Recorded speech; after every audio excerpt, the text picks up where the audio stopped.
Welcome back to Sera's Werewolf Romance collection, where the mates are fated and the alphas are obsessive. Quick roll call for the pack before we dive into the drama. Where are you listening from right now?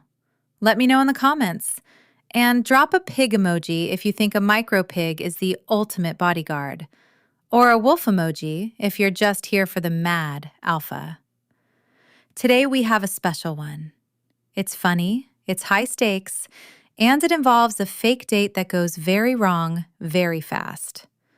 But before we start, if you want to support the channel and get early access to spicy stories like this one, hit that join button down below. It helps us keep the lights on and the romance coming. Now, take a deep breath. The gala is starting, and the alpha is on the prowl.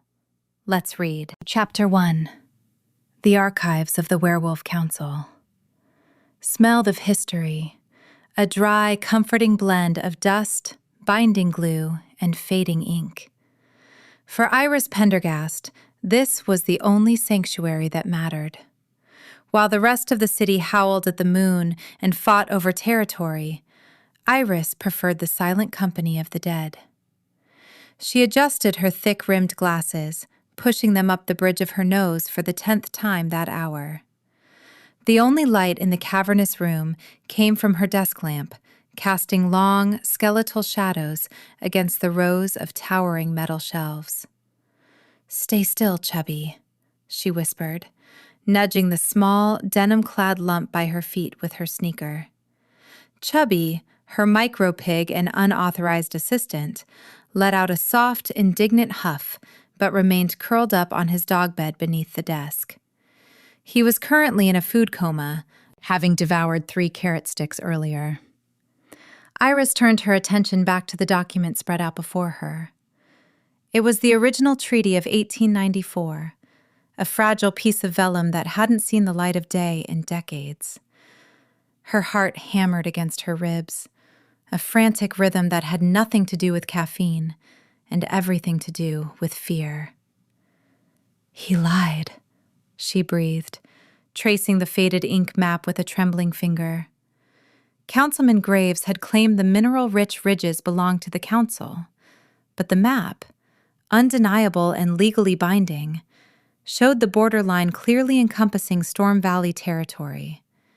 Graves was stealing land from the most volatile pack in the region to line his own pockets. A heavy thud echoed from the main entrance upstairs. Iris froze. The silence of the archives, usually her friend, suddenly felt predatory. She heard the distinct, polished click of dress shoes on the marble stairs. Graves. He wasn't supposed to be here. Panic, cold and sharp, spiked in her chest. If he found her with the treaty, she wouldn't just be fired. She would be erased. "I know you're down here, little mouse." Graves' voice drifted down, smooth as oil and twice as slick. "You left the security grid active." Iris didn't think. She reacted. She grabbed the vintage leather satchel from her chair, her fingers fumbling as she shoved the treaty inside, careful not to crease the ancient vellum. "Chubby, move," she hissed, scooping the sleeping pig into her arms. He let out a sleepy squeal, which she muffled instantly against her chest. She scrambled under the heavy oak desk, pulling her knees to her chest, just as the heavy double doors swung open. From her vantage point, she could only see Graves's shoes, Italian leather, exorbitant and pristine. He walked slowly, trailing a hand along the nearest bookshelf. "I can hear your heart," Graves taunted softly. "It sounds like a trapped bird." Iris squeezed her eyes shut, her grip on Chubby tightening. She reached into her pocket, her fingers brushing the cool plastic of her inhaler and the crinkle of a beef jerky wrapper. She ripped a small piece of jerky off and shoved it near Chubby's snout to keep him occupied. Graves stopped right in front of her desk. He inhaled deeply. Old parchment, wild chamomile, and fear. He slammed his hand on the desktop above her. Iris flinched, biting her lips so hard she tasted iron. He was playing with her. He knew she was here, but the archives were a labyrinth. "You have 5 minutes to show yourself," Graves called out, walking toward the restricted section. "Or I start burning the shelves." Iris waited until his footsteps faded into the deeper rows. She didn't have 5 minutes. She had seconds. Clutching the satchel in one hand and the heavy pig in the other, she bolted from under the desk, sprinting toward the emergency exit that led to the underground garage. She burst through the heavy fire door, the cool air hitting her face. She didn't look back. She just ran, the heavy satchel banging against her hip, praying her little Nissan Rogue would start on the first try. Chapter 2. The underground garage was dimly lit and smelled of stale exhaust and damp concrete. Iris's sneakers squeaked against the floor as she sprinted toward the silver 2020 Nissan Rogue parked in the far corner. It wasn't a sleek Interceptor or a rugged off-roader, but it was hers. She fumbled with her keys, her hands shaking so badly she dropped them twice. Come on," she muttered, finally jamming the fob's unlock button. The lights flashed, a beacon of hope. She yanked the back door open and deposited Chubby into his custom booster seat. He grunted, annoyed at the rough handling, but Iris didn't have time for apologies. She threw the leather satchel onto the passenger seat and vaulted into the driver's side.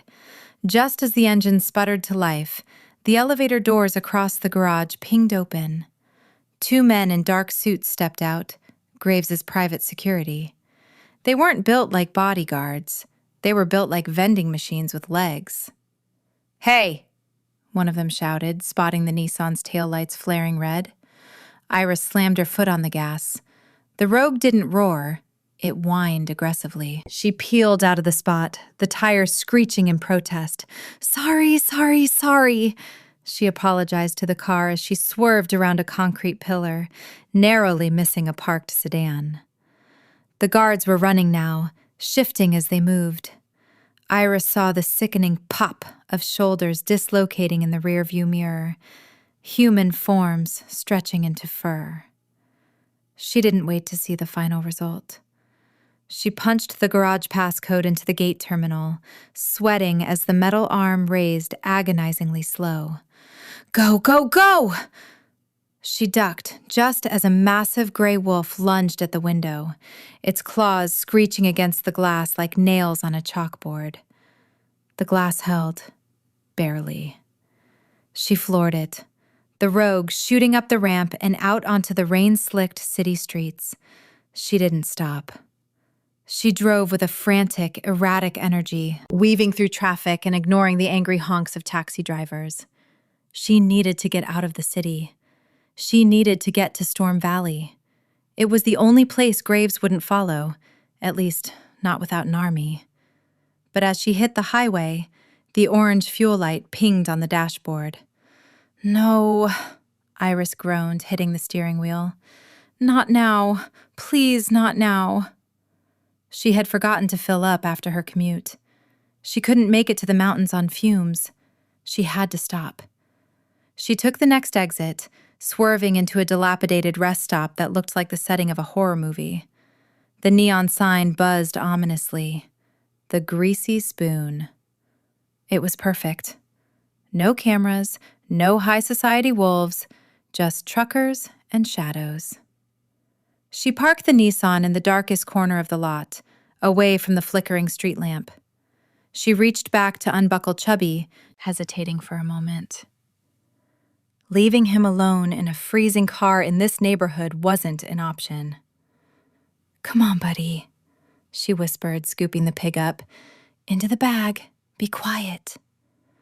Chubby grunted, but allowed himself to be lowered into the spacious vintage satchel, nestling on top of the treaty. Iris made sure his snout was covered by the leather flap, but left enough of a gap for air. Iris stepped out into the drizzle, the humidity instantly frizzing her messy bun. She clutched the heavy satchel to her chest, her knuckles white.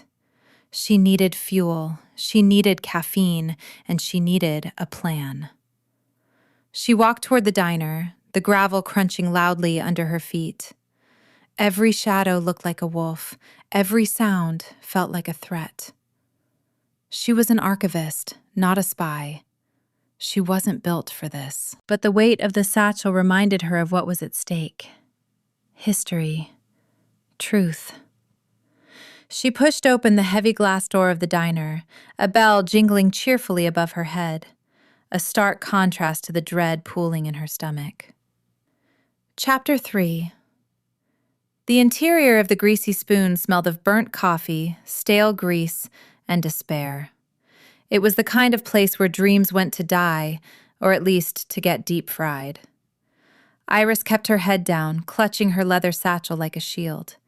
She chose a booth in the far back, facing the door, a trick she learned from reading too many thriller novels. The red vinyl seat was cracked and taped over with duct tape that snagged on her jeans. A waitress with hair the color of oxidized copper and a "don't try me" expression slapped a laminated menu onto the table. "Coffee," Iris squeaked, then cleared her throat to find her voice. "Black coffee and a plate of bacon. To go." The waitress popped her gum, eyeing Iris's disheveled appearance. "Rough night, honey? You look like you've seen a ghost." "Something like that," Iris murmured. The bell above the door jingled again. The atmosphere in the diner shifted instantly. The low hum of conversation from the 3 truckers at the counter died. The air grew heavy, charged with a primal electricity that made the hair on Iris's arms stand up. A man walked in. He was massive. He had to duck slightly to clear the doorframe, his shoulders broad enough to block out the harsh fluorescent lights of the parking lot. He wore a worn leather jacket over a black t-shirt that strained against his chest, and heavy combat boots that thudded ominously against the linoleum. But it was his face that made the breath catch in Iris's throat. Dark hair cropped short, a jawline that looked like it could crush stone, and a jagged scar slicing through his left eyebrow.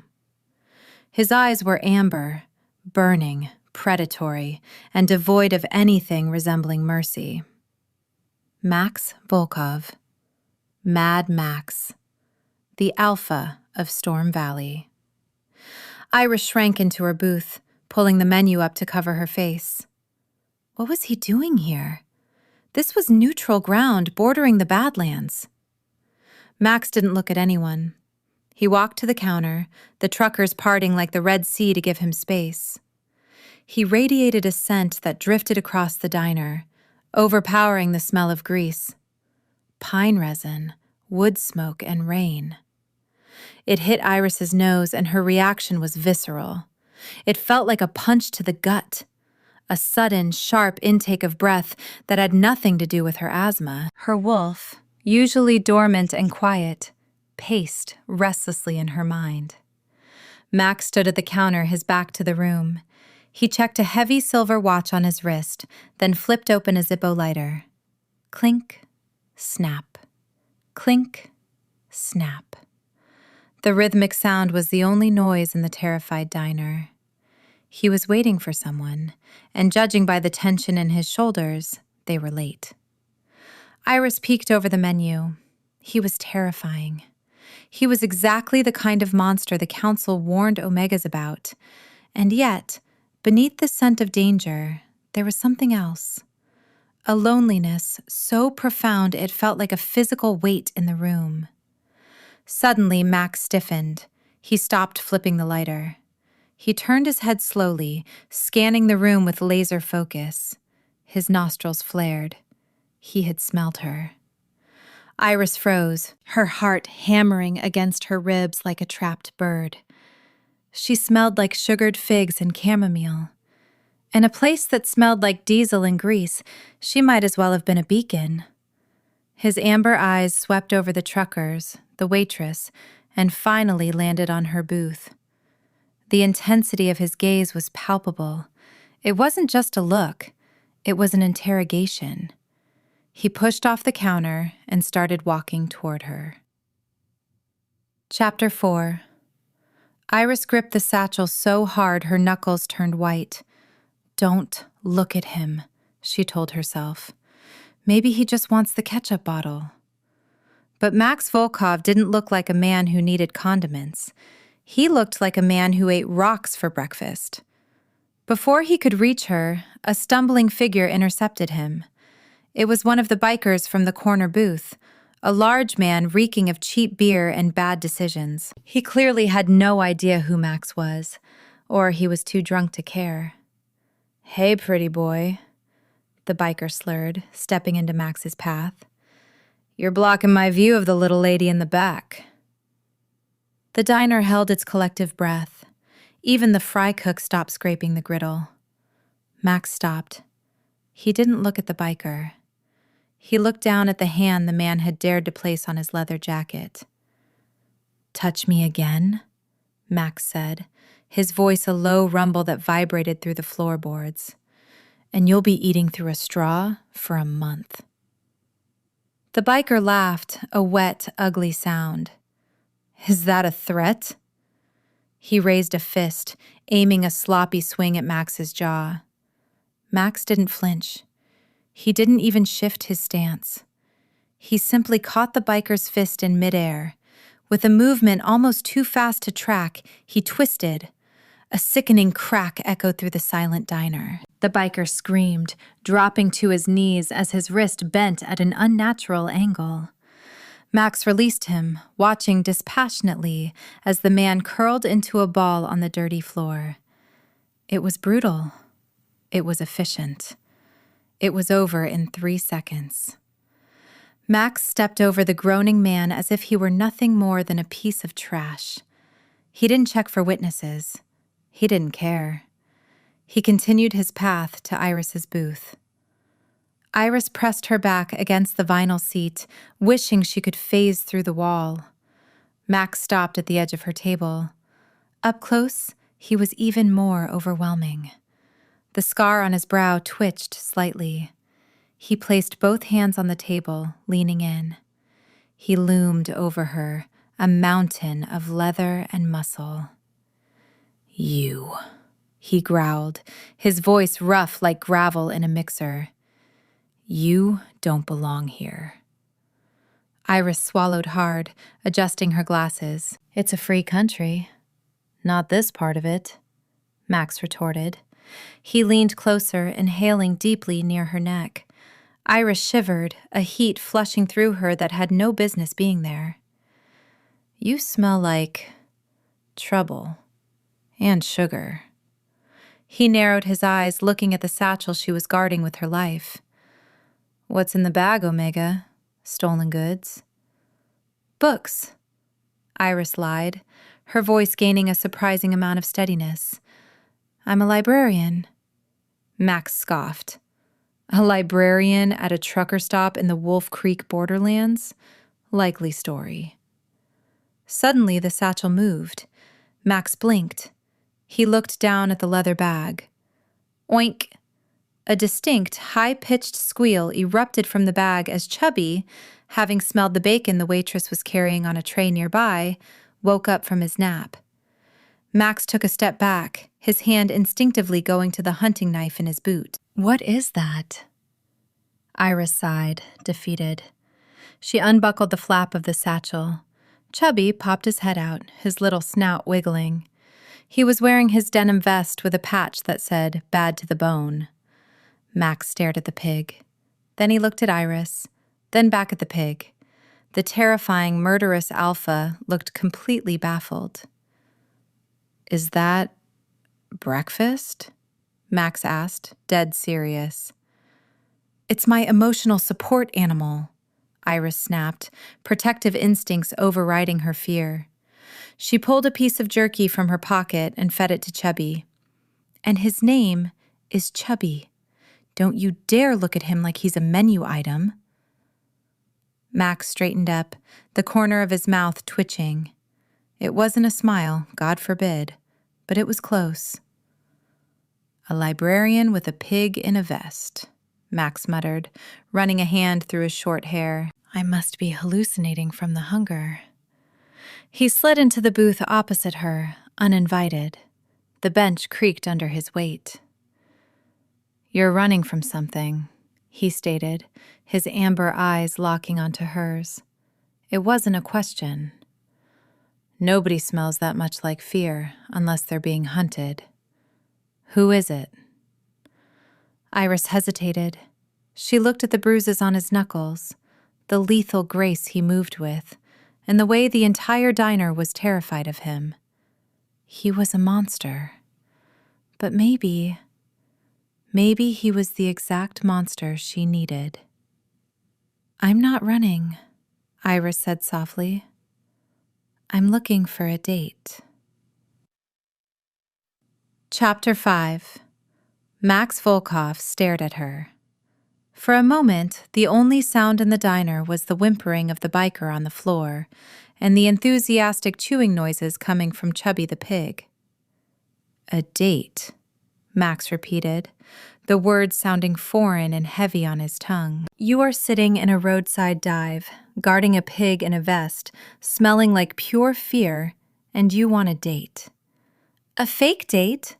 Iris corrected, her voice gaining a surprising amount of steel. She adjusted her thick-rimmed glasses, pushing them up her nose. I need an escort, someone big, someone scary. Someone who can walk into the Council Summit Gala tonight and make everyone else too terrified to ask questions. Max let out a short, harsh laugh that lacked any humor. I don't do fake, Omega, and I certainly don't do galas. My pack is on the brink of war over a border dispute. I have real problems.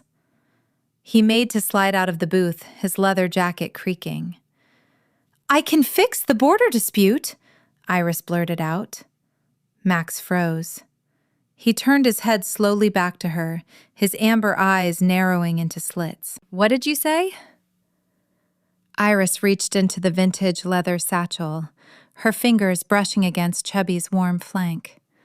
She carefully extracted a single photocopy of the map, keeping the original vellum treaty hidden deep inside. She slid the paper across the sticky tabletop, right between the salt shaker and the ketchup bottle. Councilman Graves claims the mineral ridges belong to the neutral zone, Iris whispered, leaning in. He lied. This is a copy of the Treaty of 1894. It proves the ridges, and the mines beneath them, have belonged to Storm Valley for over a century. Max looked down at the paper.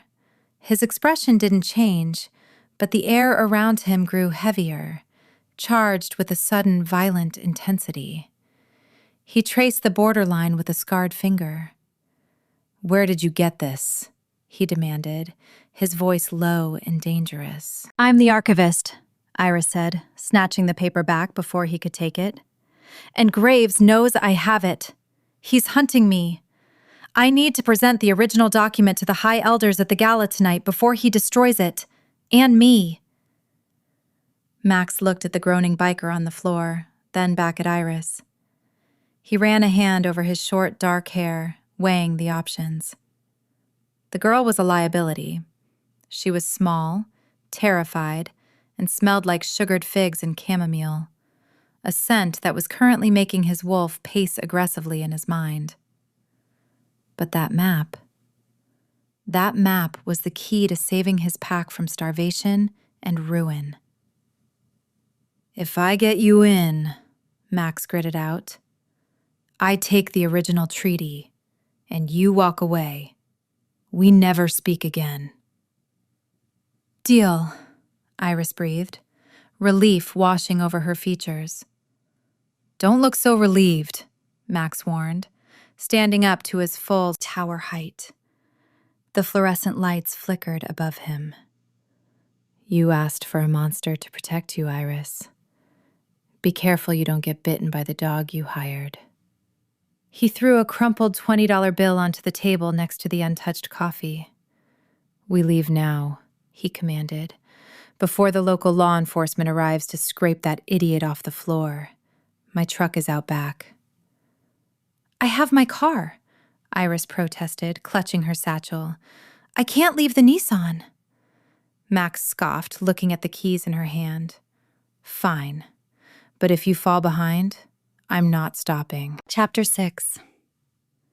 The drive to the safe house was an exercise in anxiety. Iris's silver Nissan Rogue was running on fumes, the fuel light blinking judgmentally at her the entire way.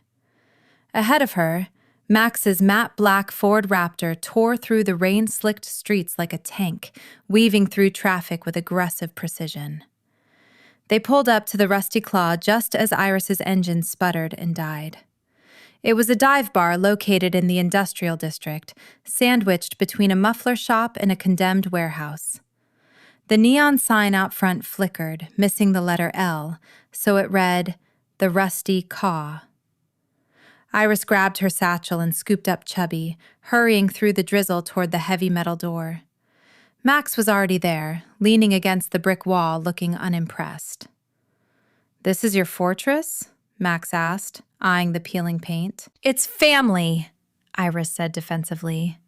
She banged on the door in a specific rhythm. "Shave and a haircut, 2 bits." The slot slid open. A pair of suspicious eyes peered out. Then the bolts threw back with a heavy clank.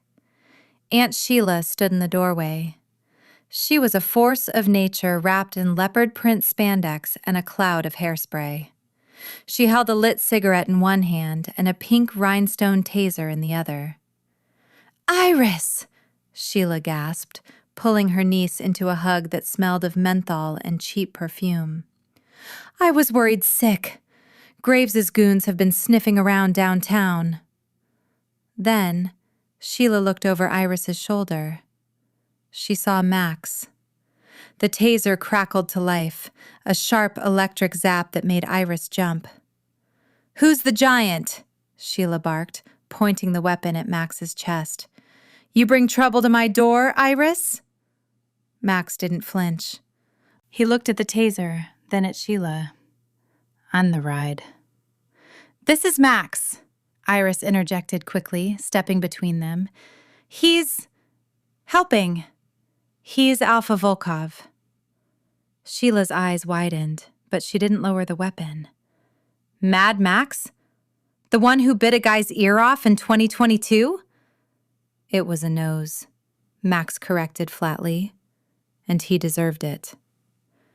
"He's taking me to the gala," Iris explained, ushering them inside before anyone on the street could see. "We need to get ready. Do we still have Uncle Jerry's old suit in the back?"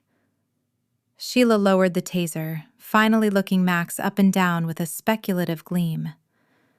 "Jerry was a big guy, but this one..." She poked Max's bicep with a manicured nail. "This one is built like a brick outhouse. It'll be a tight squeeze." They moved into the back apartment above the bar. It was cluttered but cozy, filled with velvet armchairs and porcelain clown figurines that Max eyed with deep suspicion. "I am not wearing a clown suit," Max stated, backing away from a figurine. "It's a tuxedo, you Philistine," Sheila muttered, rummaging through a closet. She pulled out a black garment bag. "Jerry wore it to his 3rd wedding. It's classic."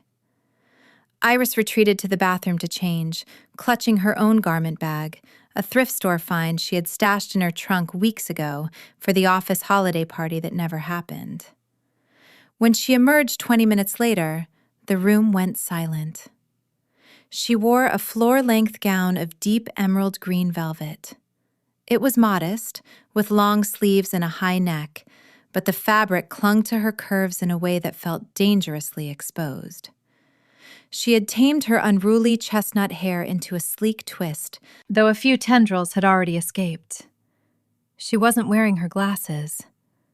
Max was standing by the window, adjusting the cuffs of the borrowed tuxedo. The jacket strained across his broad shoulders, threatening to rip if he flexed too hard, but it fit his waist perfectly. He looked devastating. Lethal, civilized, and utterly untamed all at once. He turned when he heard the door click. His amber eyes swept over her, starting at her heels and moving up to her neck. He stopped there, his gaze lingering on the pulse point of her throat. "You took off the glasses," Max said. His voice was rougher than usual. "I have contacts," Iris murmured, feeling heat rise in her cheeks. "Do I look okay for a fake date?" Max didn't answer immediately. He walked toward her, stopping inches away. The scent of pine and rain enveloped her, making her knees weak. "You look like bait," he growled softly. "Let's go." Chapter 7. "I am not leaving my car here," Iris argued, standing in the alley behind the bar. The rain had picked up, plastering her expensive dress to her legs. "Your car is dead," Max stated, opening the passenger door of the Ford Raptor. "And it's a silver beacon for grave security. Get in the truck." "But Chubby, Sheila is watching the pig," Max cut her off. He gestured to the upstairs window where Sheila was holding Chubby and waving with the hand that held the cigarette. "Get in." Iris huffed, hiking up her velvet skirt to climb into the massive truck. It was so high off the ground she practically had to rappel into the seat. Max slammed the door shut, solid and final, before rounding the hood to the driver's side. The interior of the Raptor was a different world. It smelled purely of Max, wood smoke, leather, and that crisp pine scent. It was immaculate, the dashboard controls looking more like a cockpit than a car. Max fired up the engine. The V6 roared to life, a deep, guttural sound that vibrated through the seat and straight into Iris's spine. "Buckle up," Max ordered, reversing out of the alley with terrifying speed.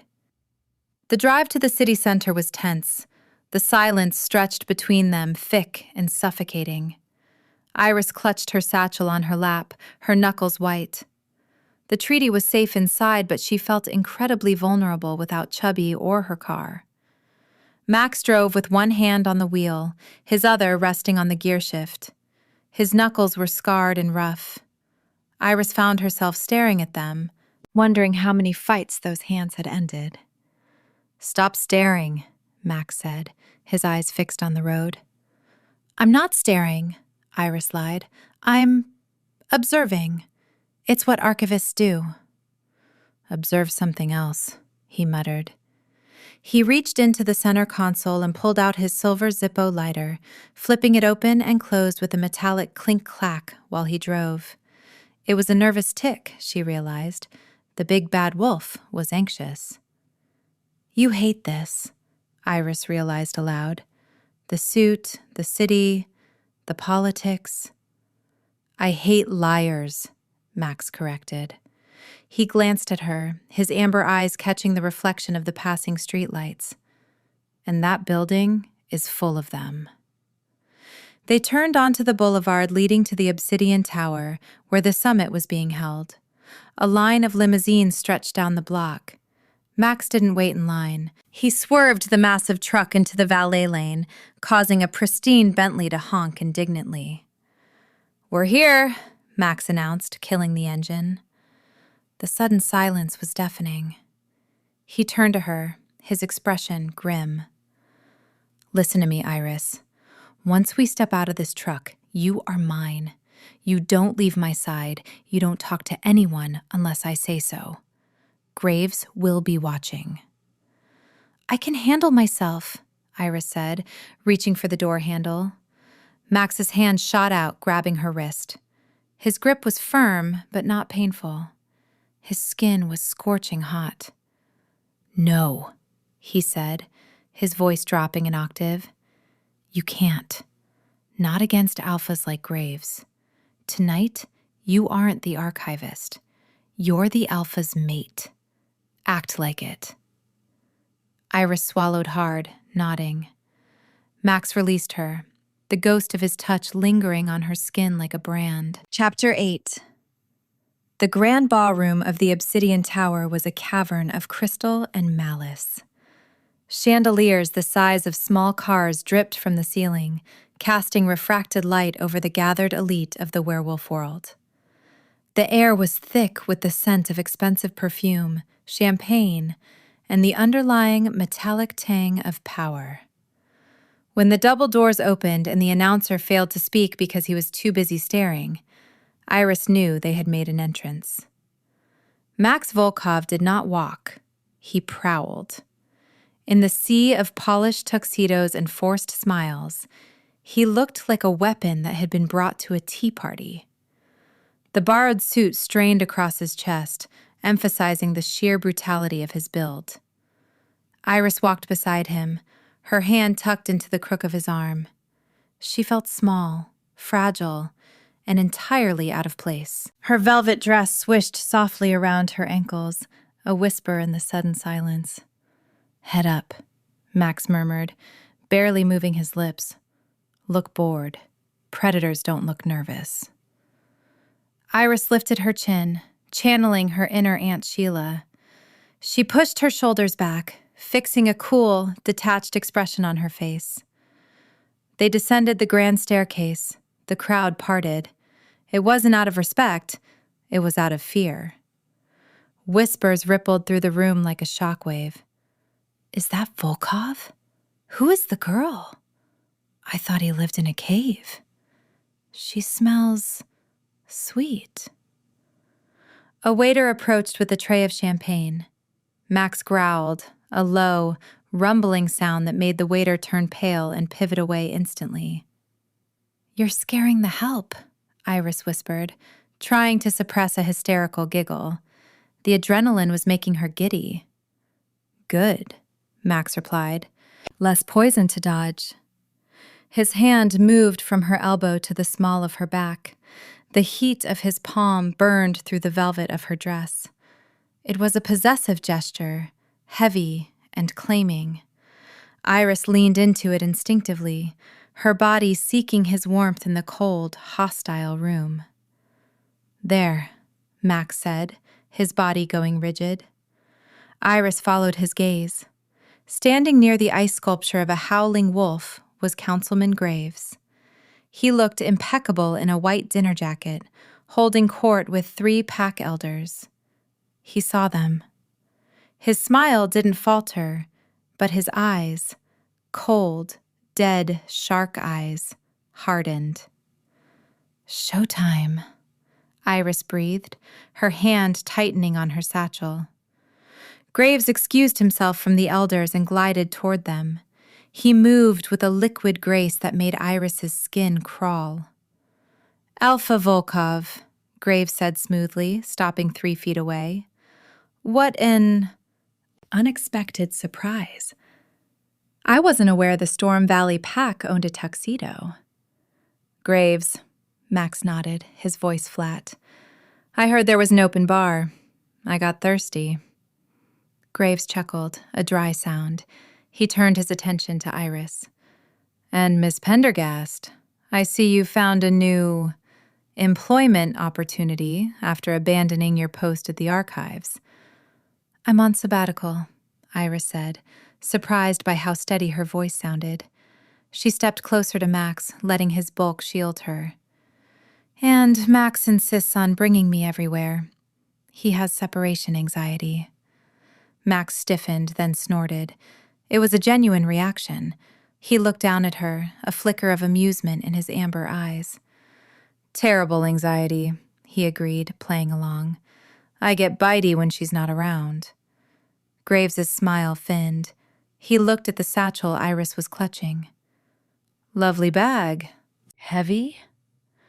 "Full of makeup," Iris lied smoothly. "You know how high maintenance we Omegas are." "Indeed," Graves murmured. He took a step closer, violating the social distance. "Well, enjoy the evening. But do be careful, Iris. The dance floor can be treacherous. Accidents happen all the time." Max's hand on her back tightened, his fingers digging in slightly. "Not while I'm here," he said, his voice dropping to that lethal growl again. "I'm very good at preventing accidents. And causing them." Graves held Max's gaze for a long moment, a silent battle of dominance, before bowing his head mockingly and walking away. Iris let out a breath she didn't know she was holding.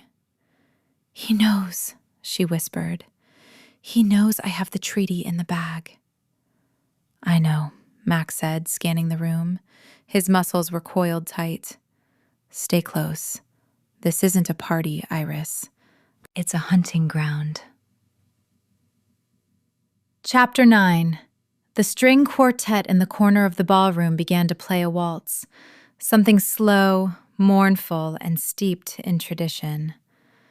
To Iris Pendergast, it sounded like a funeral dirge.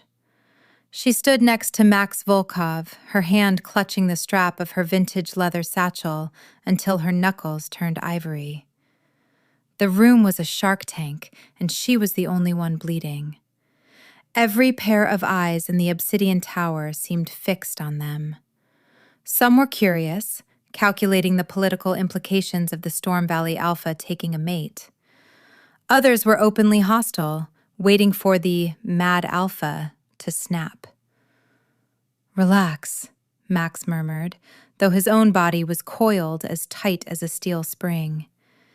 He took a sip of champagne, grimaced, and set the crystal flute down on a passing tray with a little too much force. "You look like you're waiting for a firing squad." "I am," Iris whispered back, scanning the crowd for graves. "He's planning something, Max. He wouldn't just walk away." "Let him plan," Max rumbled, shifting so his broad back blocked the view of the eastern entry. "I brought my knife." Before Iris could ask where exactly he was hiding a hunting knife in a tuxedo, a shadow fell over them. Councilman Graves had returned, and he wasn't alone. Two large men in ill-fitting suits hovered a few feet behind him, not close enough to be aggressive, but close enough to loom. "Alpha Volkov," Graves said, his voice smooth as silk over concrete. "I believe it is customary for the Alpha to dance with his mate. Or perhaps Storm Valley has forgotten its manners in all that isolation." It was a challenge. If Max refused, it would look like a snub to Iris, signaling that their mating was a sham. If he accepted, it would separate them from the exit. Max's jaw tightened. He looked down at Iris, a silent question in his amber eyes. "I'd love to dance," Iris said, forcing a smile that felt brittle on her face. She handed Max her empty glass, keeping the satchel slung across her body. "Shall we?" Max took her hand. His palm was calloused and warm, engulfing her smaller fingers completely. He led her to the center of the floor, moving with a predatory grace that made the other couples give them a wide berth. He placed one hand on her waist, pulling her flush against his chest. The contact was electric. Iris let out a shaky breath, inhaling the scent of pine resin and wood smoke that clung to his jacket. For a second, she felt safe. "I don't dance," Max grumbled near her ear, stepping on the hem of her velvet gown. "Just sway," Iris instructed, looking up at him. Without her glasses, his face was a blur of hard angles and intensity. "Side to side. Don't think about killing anyone." "I'm always thinking about killing someone," he countered, though his grip on her softened slightly. They moved in a slow circle. Iris began to relax, letting the heat of his body ground her. Then a hand tapped Max's shoulder. "Do you mind if I cut in?" Graves asked. Max stopped. A low growl vibrated in his chest, audible only to Iris. "Yes, I mind." "Come now, Alpha," Graves tutted, stepping closer. "Don't be greedy. I merely wish to welcome Miss Pendergast back to civilized society." He looked at Iris, his eyes dead and cold.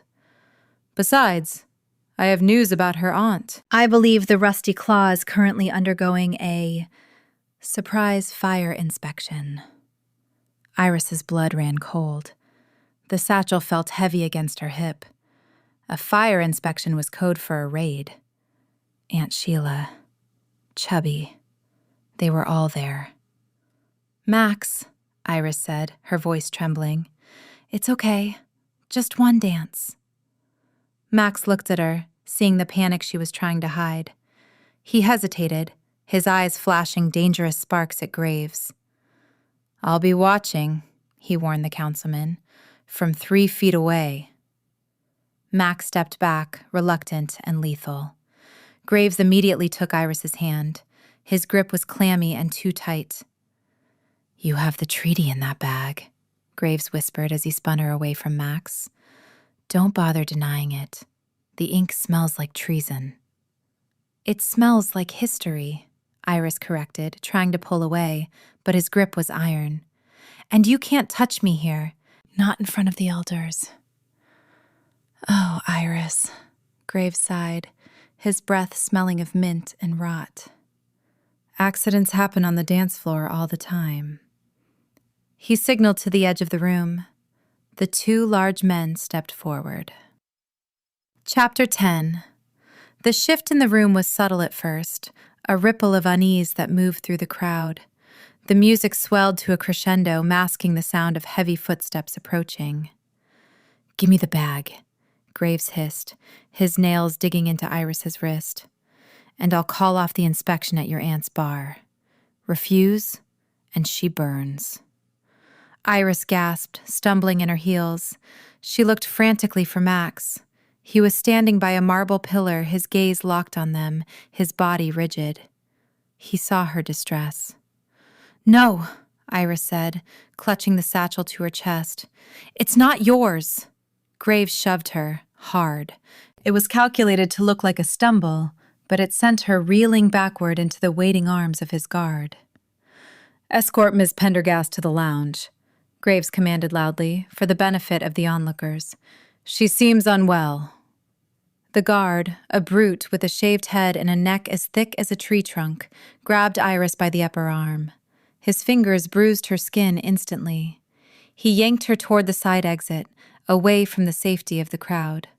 "Let go!" Iris shouted, twisting in his grip.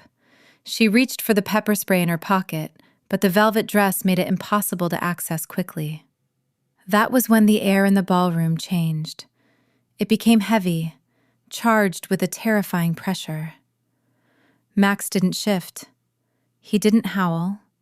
He simply ceased to be a civilized man in a tuxedo and became a force of nature. He crossed the dance floor in a blur of motion, knocking a waiter and a tray of champagne aside without breaking stride.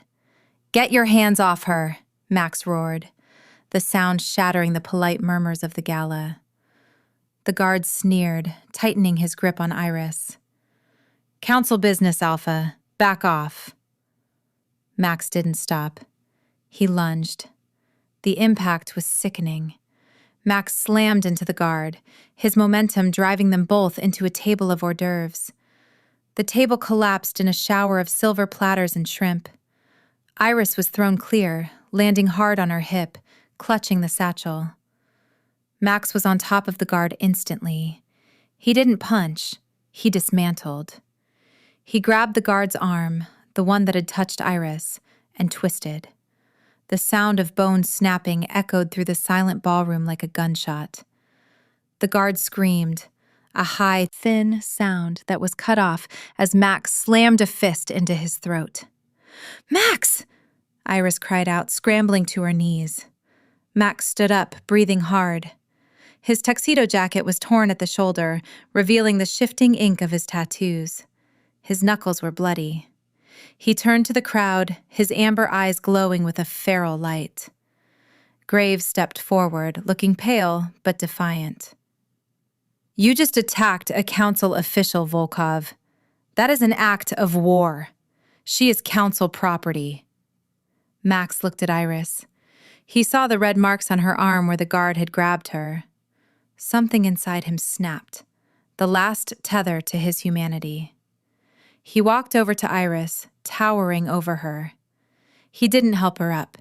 Instead, he dropped to his knees, pulling her roughly against his chest. He buried his face in the crook of her neck, inhaling deeply, washing away the scent of the guard's cheap cologne with his own overwhelming presence. "She is not property," Max growled, the vibration rumbling against Iris's skin. He bared his teeth. Iris froze. She knew what was coming. She should have pushed him away.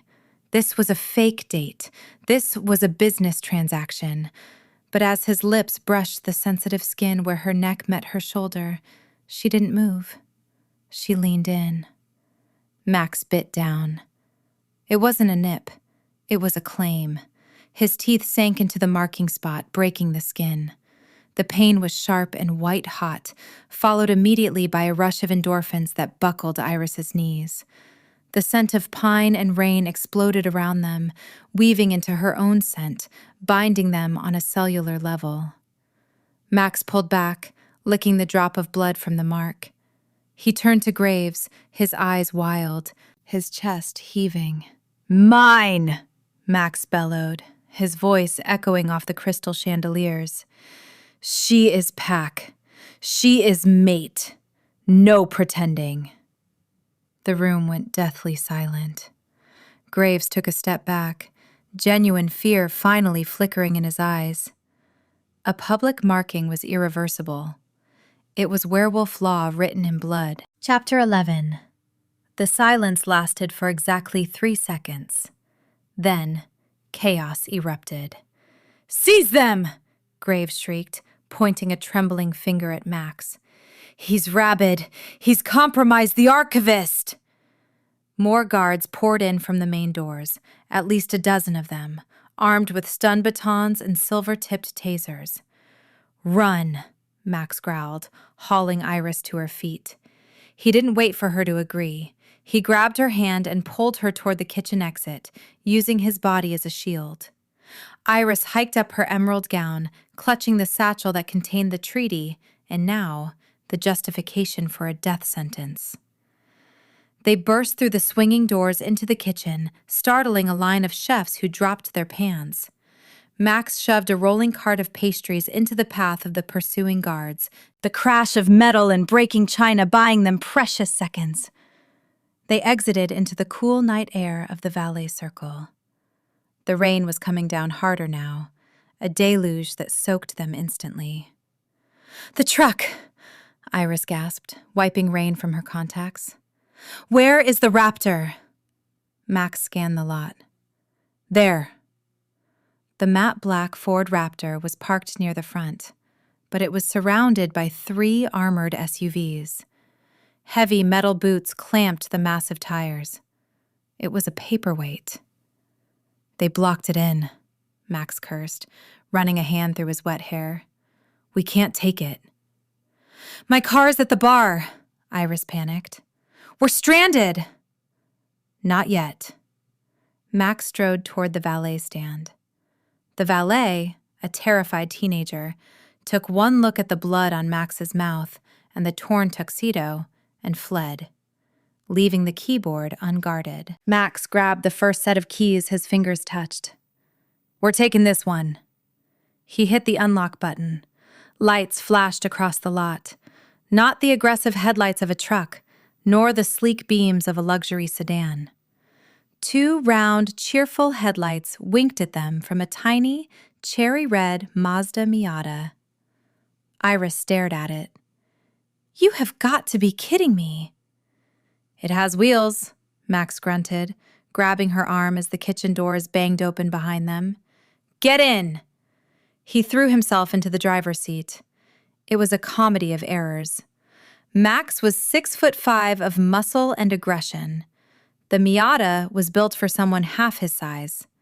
His knees hit the dashboard with a crunch, his head pressed against the soft-top roof. He had to hunch over the steering wheel like a gargoyle in a go-kart. Iris threw herself into the passenger seat, hugging the satchel. "Start it! Start it!"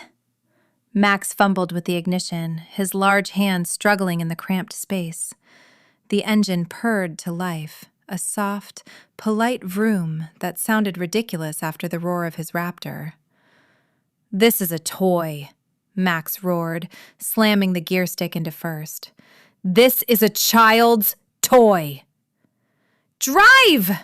Iris screamed as Graves' guards burst out of the hotel entrance, weapons drawn. Max floored it. The little red convertible peeled out of the valet circle, tires squealing. It didn't have the torque of the Raptor, but it was nimble. Max swerved around a limo, jumped the curb, and shot out into the city traffic, leaving the shouting guards in their wake. Chapter 12. The cherry-red Miata wove through the downtown traffic like a pinball. Max was driving with white-knuckled intensity, his knees practically framing the steering wheel. Every time he shifted gears, his elbow bumped Iris's shoulder. "Stop hitting me," Iris muttered, though her voice lacked heat. She was shaking. The adrenaline was beginning to crash, replaced by the throbbing ache in her neck. "I can't help it," Max snapped, swerving to avoid a taxi. "This car is a coffin. Who drives this? A hamster?" He checked the rearview mirror. No flashing lights yet. They had lost the immediate tail, but Graves would have the city locked down within the hour. "We can't go back to the safe house," Iris said, her hand instinctively going to the bite mark. It was hot to the touch, pulsing in time with her heartbeat. "Graves knows about it. He threatened Aunt Sheila." "Sheila can handle herself," Max said grimly. "She has Mako and Nash watching the bar. I texted them before we went inside." Iris looked at him, surprised. "You did?" "I don't leave flanks unguarded," Max grunted. He took a sharp left turn, the little car groaning under the G-force. He was heading toward the highway, away from the Pack District. The silence that followed was heavy. The rain hammered against the canvas roof of the convertible. Iris traced the edge of the mark again. "You bit me." Max's hands tightened on the wheel until the leather creaked. He didn't look at her. His jaw was set in a line of granite. "I had to. He was going to take you." "You marked me," Iris repeated, the reality setting in. "In front of the council. That's... Max, that's permanent. That's a legal claim." "I know what it is," Max growled. He finally glanced at her, his amber eyes burning in the dark interior of the car. "I told you, Iris, no pretending. Not when they put their hands on you." "But Iris faltered. "I'm just the Archivist. And you're the Alpha of Storm Valley. You hate politics. You hate people." "I hate everyone," Max corrected. "Except you." The confession hung in the air, heavier than the humidity. Iris felt a blush rise up her neck, mingling with the heat of the mark. She looked down at the satchel in her lap. The treaty was safe. They were alive, but everything had changed. "We need to ditch this car," Max said, breaking the moment. His voice was back to its usual pragmatic roughness. "It sticks out, and my knees are going to lock up permanently if I stay in this position for another 10 minutes. "Where are we going?" Iris asked. Max looked at the road ahead, the city lights fading into the darkness of the outskirts. "A motel," he said. "Somewhere off the grid. Somewhere Graves won't look for an alpha." "Why?" "Because," Max said, shifting gears and wincing as his knee hit the dashboard again. "I need to get you out of this wet dress before you get pneumonia. And I need to feed you." "Feed me?" Iris blinked. "The mark takes energy," Max explained, his voice softening slightly. "You're going to crash soon, and when you do, I need to be there to catch you." Iris looked at the big, terrifying man crammed into the tiny red car, fleeing a city of enemies just to keep her safe. She touched the mark on her neck again. It didn't hurt anymore. It felt like belonging. "Okay," she whispered. "Take us to the motel." Chapter 13. The cherry-red Miata groaned as Max swerved it off the main highway and onto a gravel road that looked like it hadn't seen a paver since the 90s. The rain was relentless, hammering against the canvas roof of the convertible with a deafening rhythm. "Where are we?" Iris asked, her voice sounding thin and brittle. She was shivering now, the wet velvet of her emerald gown clinging uncomfortably to her skin. The adrenaline that had fueled her escape was fading, replaced by a bone-deep exhaustion that radiated from the fresh bite mark on her neck. "Nowhere," Max grunted, wrestling the steering wheel as the small car navigated a pothole that threatened to swallow it whole. "Which is exactly where we need to be." Ahead, a flickering neon sign buzzed in the darkness. The Pine Rest Motel. The M and O were burnt out, leaving it to read, "The Pine Rest Tell." It was a single-story strip of rooms with peeling paint and an air of abandonment that felt almost comforting compared to the gilded shark tank of the Gala. Max parked the Miata behind a dumpster, shielding it from the road. He killed the engine, and the silence that rushed in was heavy. "Stay here," he ordered, his hand brushing against her knee. His touch was scorching hot. "I'll get a room. Keep the doors locked." He unfolded himself from the driver's seat, a process that involved a lot of grimacing and cracking joints. He pulled the collar of his torn tuxedo jacket up and jogged toward the front office. Iris watched him go, clutching the vintage leather satchel to her chest. She felt dangerously lightheaded. The mark. He had actually marked her. She reached up, her fingers grazing the tender, broken skin. It wasn't just a wound. It was a tether. She could feel a low thrum of anxiety that wasn't hers. It was Max's, vibrating through the bond. Max returned a few minutes later, holding a brass key with a plastic diamond tag. He opened her door, shielding her from the rain with his massive body. "Room 4, he said. "Cash only. No names." They hurried to the door. The room smelled of lemon polish and stale cigarettes. It was small, dominated by a queen-sized bed with a questionable floral bedspread. There was a small bathroom to the left and a heater rattling under the window. Max locked the door behind them, throwing the deadbolt and sliding the chain into place. He immediately began checking the room, looking behind the mirror, checking the phone line, peering out through the curtains. Iris sank onto the edge of the bed, her satchel still in her lap. "Max," she whispered. "Chubby. I left him at the bar."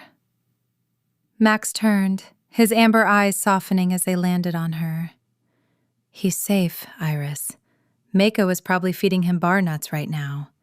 Sheila won't let anything happen to him." "But Graves threatened." "Graves is busy hunting us," Max interrupted.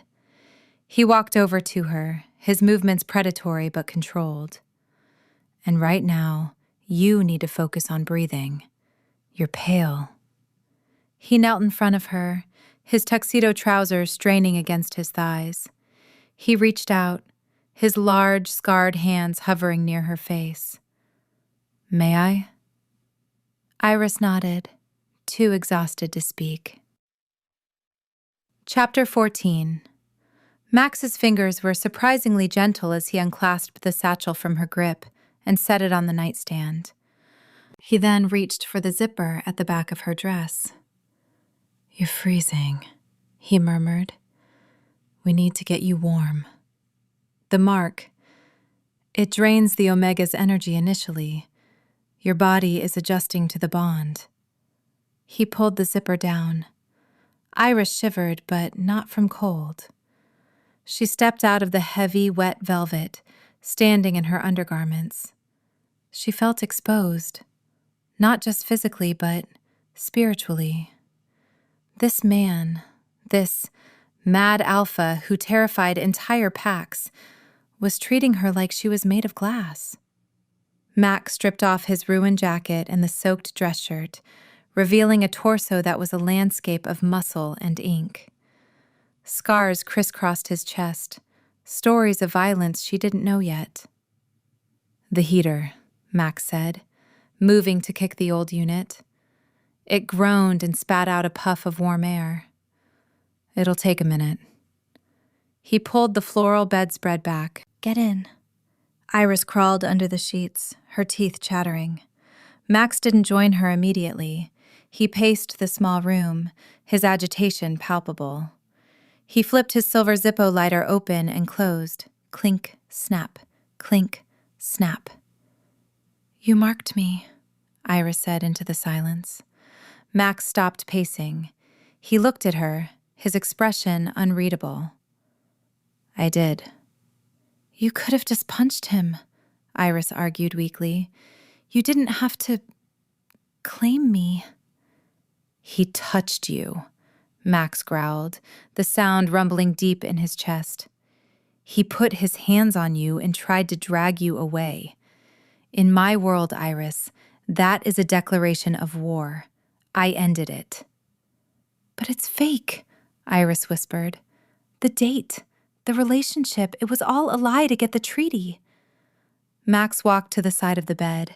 He looked down at her, his amber eyes burning with an intensity that made her breath catch. "Look at me and tell me it felt fake," he demanded softly. Iris looked at him. She felt the pull in her chest, the undeniable gravity of the bond. She felt his protectiveness wrapping around her like a blanket. "No," she admitted. "It didn't." Max sat on the edge of the bed. "Then stop pretending. You are the missing rib, Iris. I felt it the moment I smelled you in that diner. Sugared figs and trouble." He reached out, brushing a stray lock of hair from her forehead. "I know I'm not the mate you probably wrote about in your journals. I'm broken. I'm violent. But I will tear the world apart before I let him touch you again." Iris reached out, covering his scarred hand with hers. "I don't want a storybook prince, Max. I want the wolf who bites back." Max closed his eyes, leaning his forehead against hers. For a moment, the violence in him settled. Bang, bang, bang! A heavy fist pounded on the motel door, shattering the moment. "Room service!" a rough voice shouted. But it wasn't room service. Chapter 15. Max moved before the echo of the knock had faded. He ripped the floral sheet off Iris and shoved her toward the bathroom. "Get in the tub!" he roared. "Stay down!" The door exploded inward. It hadn't been opened. It had been kicked off its hinges. Splinters of wood sprayed across the cheap carpet. 3 men stormed in. They weren't hotel staff. They were Graves's elite mercenaries, dressed in tactical gear, faces covered, holding stun batons that crackled with blue electricity. Max met them in the center of the room. He was unarmed, half-naked, and absolutely terrifying.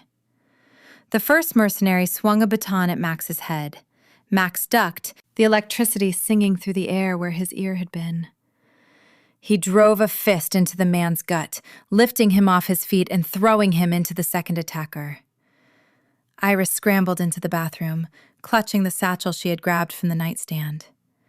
She huddled in the porcelain tub, listening to the sounds of brutal violence erupting in the bedroom.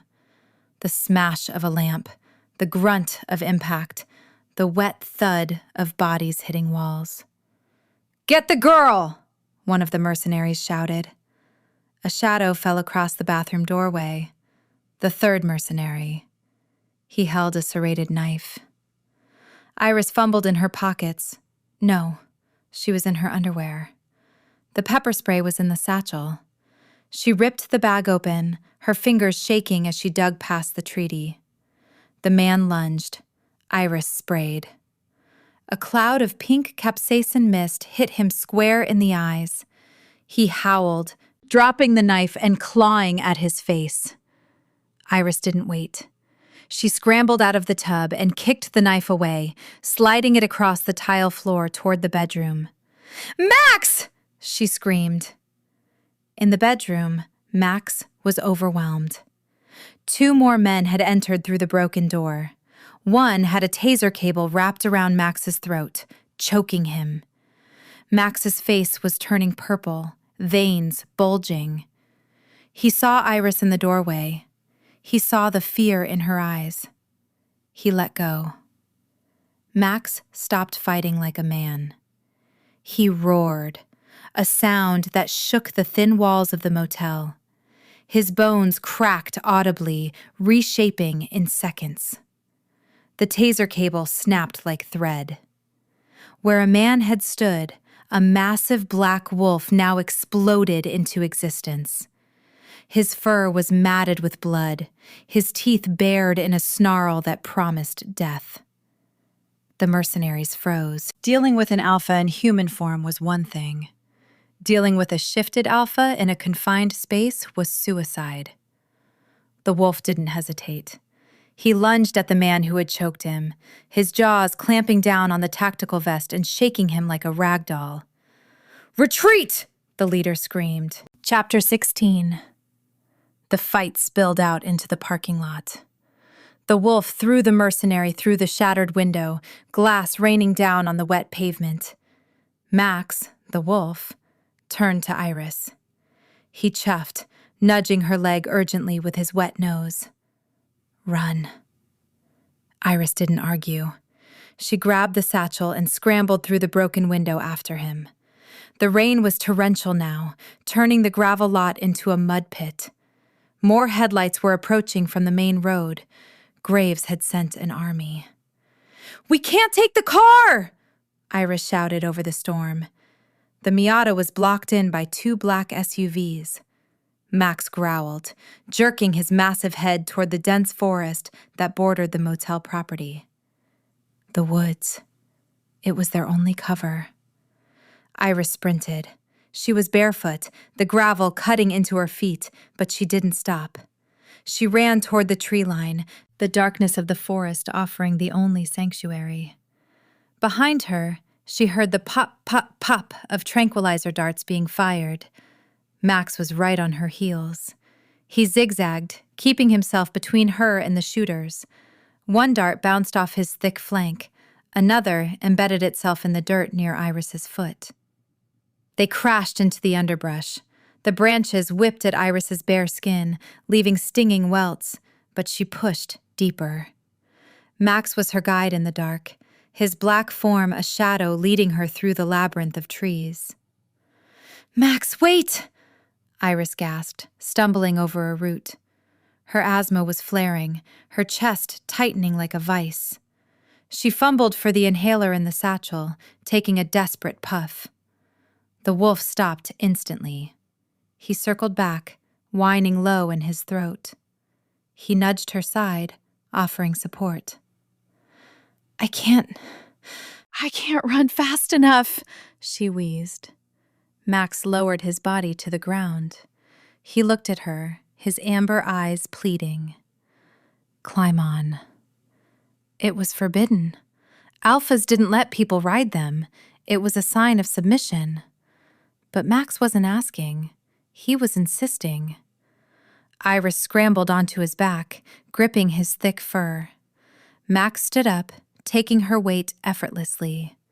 He launched himself forward, eating up the ground with powerful strides. They moved deeper into the woods, the sounds of the mercenaries fading behind the roar of the rain. Iris buried her face in his wet fur, smelling the pine and rain that was now his natural scent. They ran until the trees thinned and the ground became rocky. Max slowed, panting heavily, his massive paws slipping on the slate. He was searching desperately for shelter, his head swinging low as the adrenaline began to bleed out. He shuddered violently. The shift back was coming, and without clothes, without food, in the freezing rain, if they didn't find cover in the next 60 seconds, it was going to be brutal. Chapter 17. The forest was a chaotic blur of shadows and stinging rain. Iris clung to the thick, wet fur of the massive black wolf, her body pressed low against his spine to avoid the whipping branches. Max moved with a fluid, terrifying power, his paws finding purchase on the slick mud where a human would have fallen. Every muscle in his body was coiled tight, vibrating with the effort of carrying her. Iris buried her face in the ruff of his neck, the scent of pine resin and rain overwhelming the metallic tang of fear that coated her tongue. She was freezing. Her skin was bare except for her undergarments, and the mud was already drying into a cold, constricting shell on her legs. But the heat radiating from the wolf was a lifeline. They scrambled up a steep embankment, the wolf's claws digging deep into the earth. Behind them, the sounds of the pursuit had faded, swallowed by the roar of the storm. But Iris knew better than to hope they were gone. Graves's mercenaries were professionals. They wouldn't stop until they lost the trail completely. Max slowed, his sides heaving. He navigated a cluster of jagged rocks, his amber eyes scanning the darkness with thermal precision. He chuffed low in his throat, a sound of discovery. Ahead, obscured by a curtain of hanging moss and ivy, was a fissure in the rock face. It wasn't a cavern, just a shallow overhang carved by centuries of erosion. But it was dry. Max crouched, allowing Iris to slide off. Her bare feet hit the freezing stone, and her knees buckled instantly. The adrenaline crash was hitting her like a physical blow. She stumbled, clutching the vintage leather satchel to her chest to keep her balance. "I'm okay," she lied, her teeth chattering so hard the words fractured. Max didn't wait. He nudged her forcefully into the back of the overhang, where the wind couldn't reach. Then he turned back to the entrance, pacing. He was guarding the door. Iris sat heavily on the dirt floor, her hands shaking as she opened the satchel. She needed to take stock. She needed to know if they were going to die out here. Her fingers brushed the cool vellum of the treaty. Safe. She found the pink canister of pepper spray. Safe.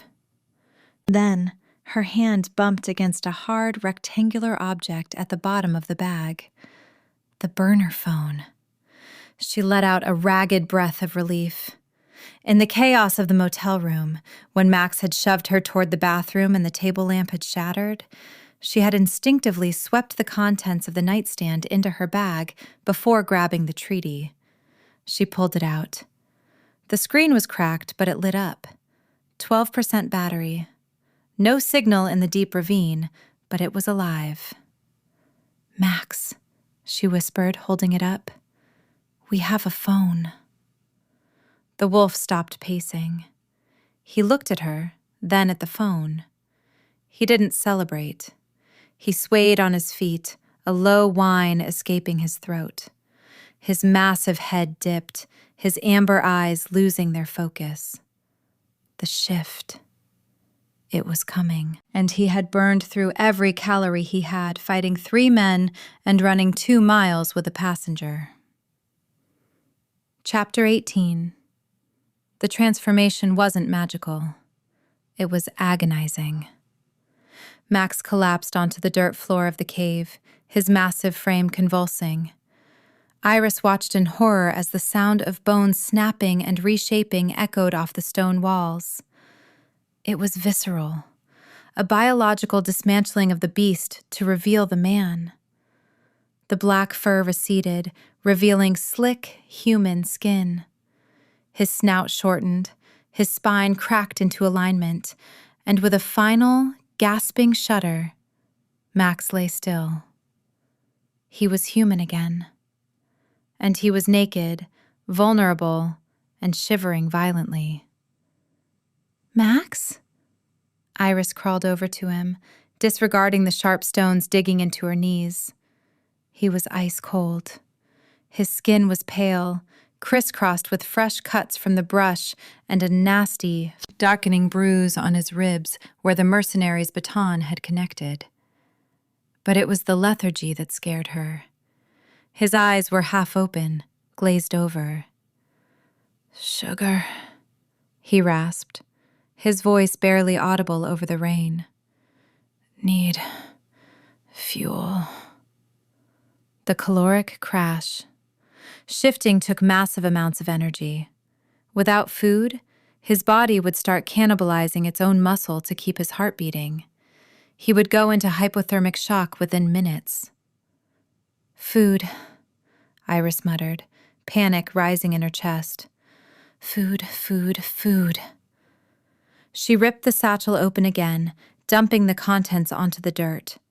The treaty, the phone, the pepper spray, the inhaler, and there, wrapped in crinkly plastic, the beef jerky.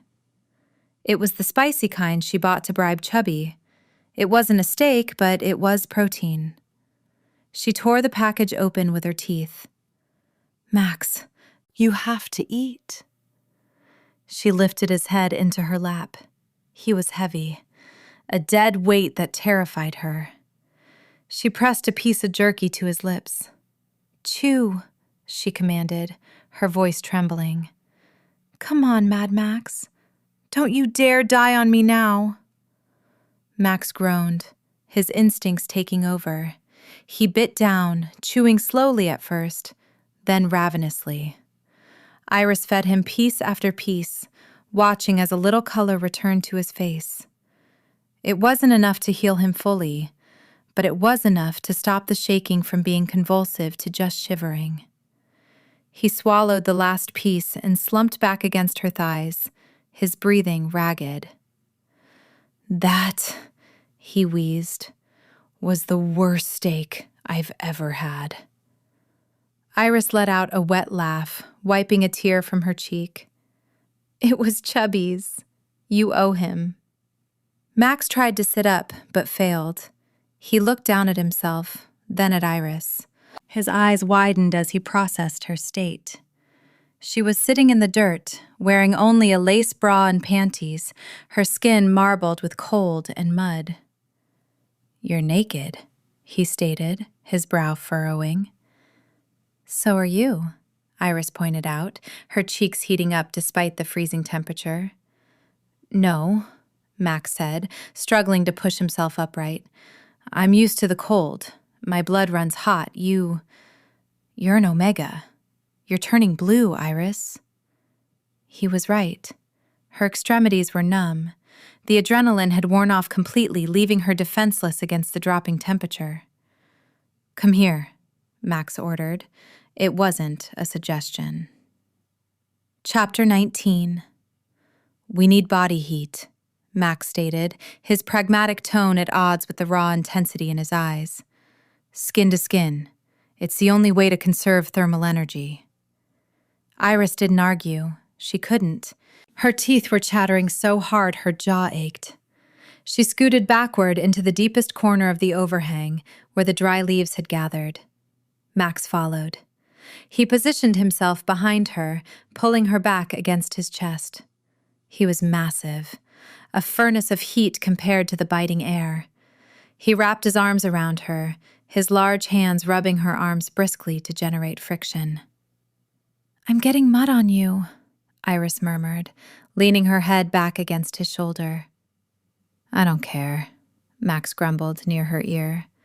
He pulled his legs up, boxing her in, creating a cocoon of warmth with his own body. For a long time, they just sat there, breathing in sync. The storm raged outside, a wall of water separating them from the world that wanted them dead. Inside the cave, the scent of pine resin and rain mixed with Iris's chamomile, creating a heavy, intoxicating atmosphere. Iris felt the mark on her neck throb, a slow, steady pulse that matched the beat of Max's heart against her back. "I'm sorry," Max said quietly. The roughness was gone from his voice, replaced by a vulnerability she had never heard before.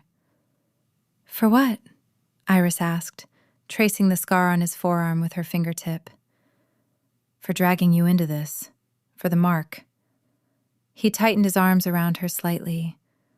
People call me Mad Max for a reason, Iris. I'm volatile. I break things. I've spent my life pushing everyone away so I don't hurt them. And now I've tethered you to a monster. Iris turned in his arms, shifting so she could look at him. In the gloom, his amber eyes were filled with a profound loneliness that broke her heart. "You didn't break me," she whispered. She reached up, cupping his rough, unshaven cheek. "You saved me. You fought for me when no one else would. That's not madness, Max. That's honor." Max leaned into her touch, closing his eyes. "I don't feel mad when I'm with you," he admitted, his voice rough with emotion. "I feel quiet.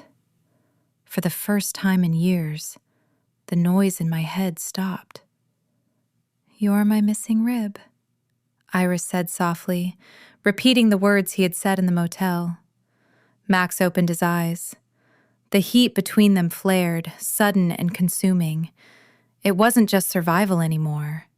He leaned in, his lips brushing hers, tentative, asking for permission. Iris didn't hesitate. She kissed him. It wasn't a gentle kiss. It was desperate, fueled by danger and the raw, undeniable pull of the bond. Max groaned, his hand tangling in her messy hair, pulling her closer until there was no space left between them. It was a promise, a seal. "No pretending," Max whispered against her lips. "No pretending," Iris vowed. Chapter 20. Iris woke to the sound of birds chirping. It seemed ridiculous that birds would dare to sing after the night they'd had. She was stiff, her muscles protesting every movement, but she was warm. She was still curled against Max's chest, his arm draped heavily over her waist like a seatbelt. The rain had stopped.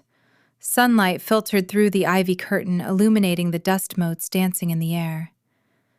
Max was already awake. He was staring at the ceiling of the cave, his expression calculating.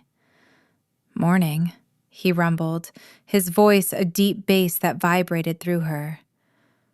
"Morning," Iris croaked.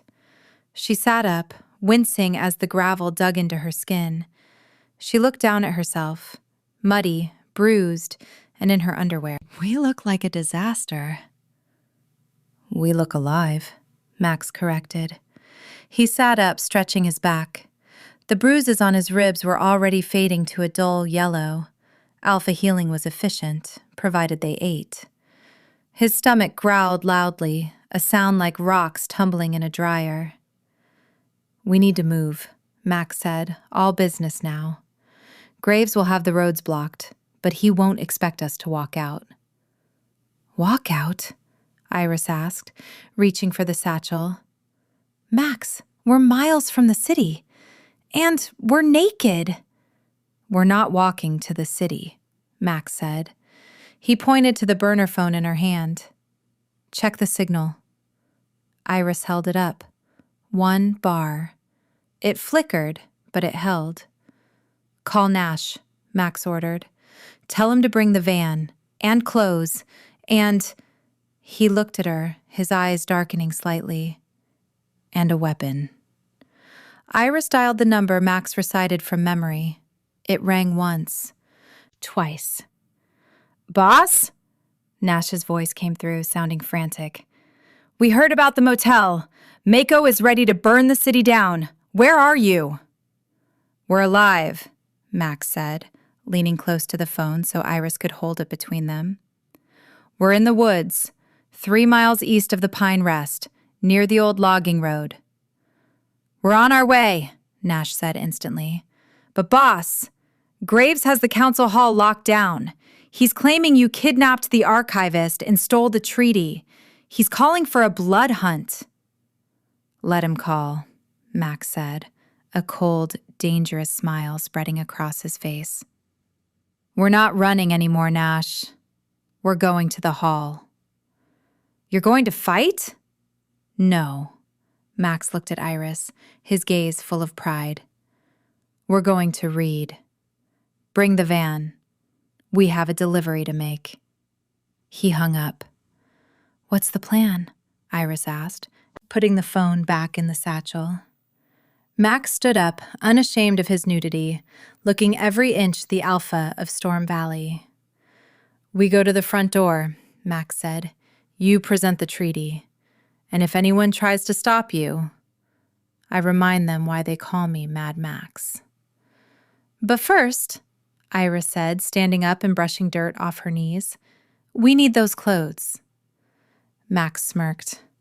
"I don't know. I kind of like this look on you." Iris threw a handful of dry leaves at him. "Shut up and help me up the hill." Chapter 21. The hike back to the old logging road was an exercise in endurance. Iris Pendergast, head archivist and lover of climate-controlled rooms, was now trudging through mud in her underwear, barefoot, clutching a satchel that contained the fate of a territory. Every step sent a sharp sting through her cut soles, but she didn't complain. She couldn't.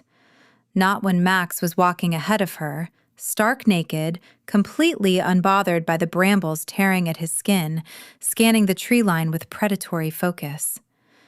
"You know," Iris panted, rubbing her eyes, which were gritty and dry from sleeping in her contacts, "when I imagined a walk of shame, this isn't exactly what I pictured." Max glanced back, a smirk tugging at the corner of his mouth. "You're doing fine, Omega. We're almost there."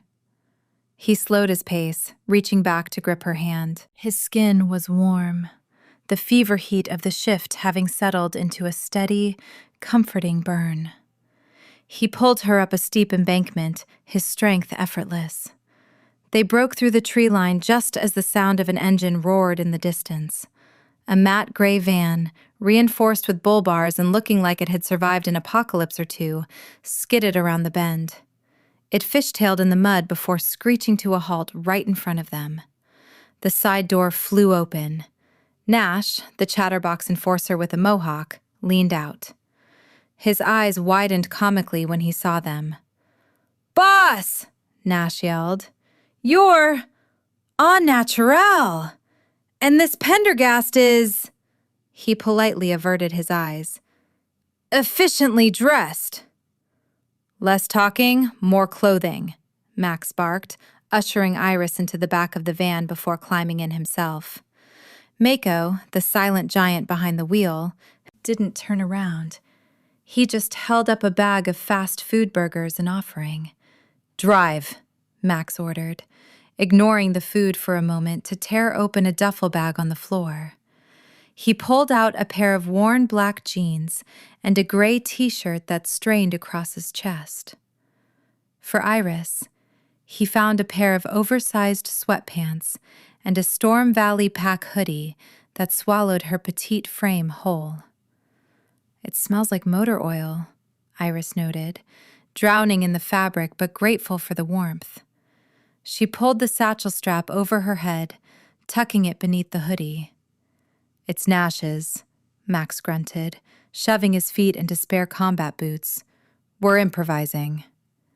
He moved to the weapon rack welded to the van's wall. He bypassed the guns and grabbed a heavy, serrated combat knife, strapping it to his thigh. He looked at Iris, his expression hardening. "We're going to the front door," Max told Mako. "Graves has the council hall locked down." Mako nodded once, a silent confirmation of violence, and stomped on the gas. The van surged forward, gravel spraying like bullets against the undercarriage. "Graves has a private security force of about 50, Nash supplied helpfully, checking a tablet. "They've barricaded the main gate with interceptors. It's a fortress."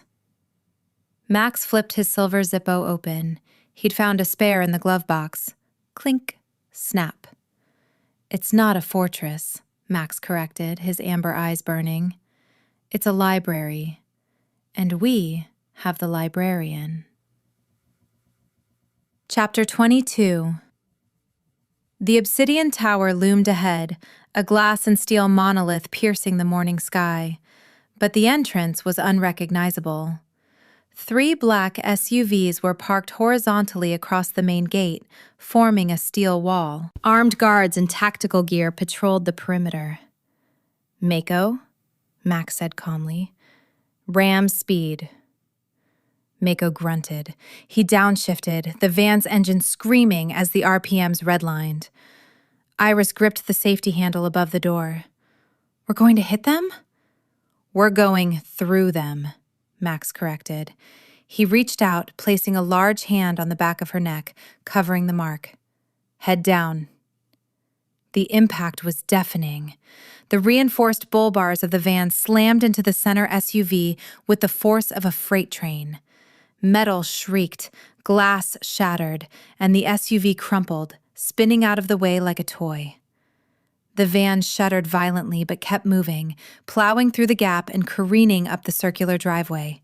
"Go, go, go!" Nash shouted, sliding the side door open before they even stopped. Guards were scrambling, weapons raised, but they weren't expecting Storm Valley wolves. Max launched himself from the moving van. He didn't shift. He didn't need to. He hit the first guard with a clothesline tackle that looked lethal. Nash followed, wielding a heavy baton with gleeful precision. Mako slammed the brakes near the grand staircase. "Go!" he rumbled. The first word Iris had heard him speak. "Come on!" Max roared, grabbing Iris's hand. They sprinted up the stairs. A guard tried to intercept them, raising a stun baton. Max didn't slow down. He kicked the man in the chest, sending him tumbling backward into his colleagues. It was brutal, efficient, and terrifying. Iris clutched the satchel, her oversized sweatpants nearly tripping her, but she kept pace. Max cleared a path, a whirlwind of fists and fury, ensuring no one got within 5 feet of her. They burst through the shattered glass of the main revolving doors into the lobby. It was chaos outside, but inside, the echo of the alarm was the only sound. The receptionists had fled. "The chamber," Max said, breathing hard. "Which way?" "Top floor," Iris gasped, pointing to the private elevators. "But Graves will have cut the power to the lifts." "Stairs?" 30 flights. Max looked at her. "Hop on." "Max, no!" Iris protested. "You just fought a dozen guys." "And I'm about to fight a dozen more," Max growled, scooping her up into his arms, bridal style, before she could argue. "Hold the bag. Don't drop the treaty."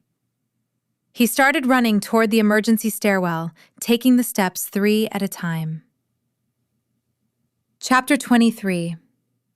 By the 20th floor, Max's breathing was labored, sweat soaking through his gray t-shirt. Iris had forced him to put her down 5 flights ago, and they were now jogging side by side, their footsteps echoing in the concrete stairwell. "Almost there," Iris wheezed, clutching her inhaler. "The High Elders meet in the solarium on the 30th floor." They burst out of the stairwell into the upper corridor. This floor was silent, carpeted in plush crimson wool that muffled their boots. The walls were lined with portraits of past alphas, stern, serious men who watched them with painted eyes. "It's too quiet," Max murmured, drawing the serrated knife from his thigh holster. He moved in front of Iris, shielding her with his body. "The doors are just ahead," Iris whispered, pointing to the massive mahogany double doors at the end of the hall. Behind those doors sat the 7 High Elders, the supreme law of their world. They moved forward, 10 feet, 5 feet. "So predictable," a voice drawled. Max spun around. Councilman Graves stepped out from behind a pillar near the elevator bank. He looked impeccable, not a hair out of place, contrasting sharply with the mud-spattered, bloody pair facing him.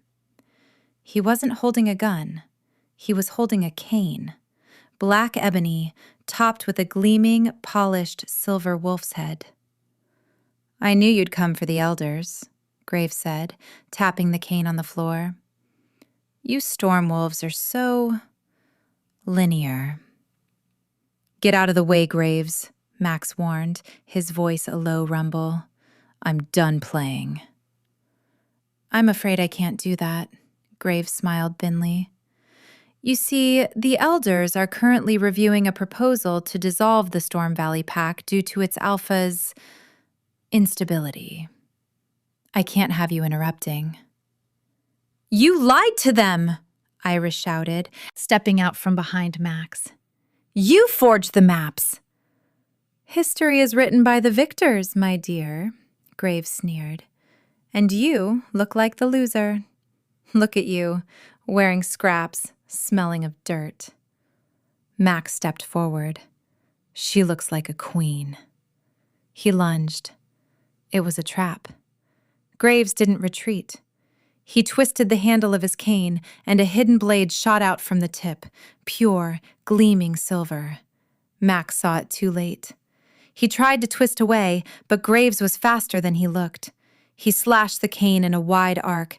The silver blade connected with Max's shoulder, slicing through the t-shirt and into the muscle. Chapter 24. The smell of burning flesh filled the hallway instantly. Max roared, a sound of pure agony. Silver didn't just cut. It cauterized, it poisoned, it stopped the wolf from healing.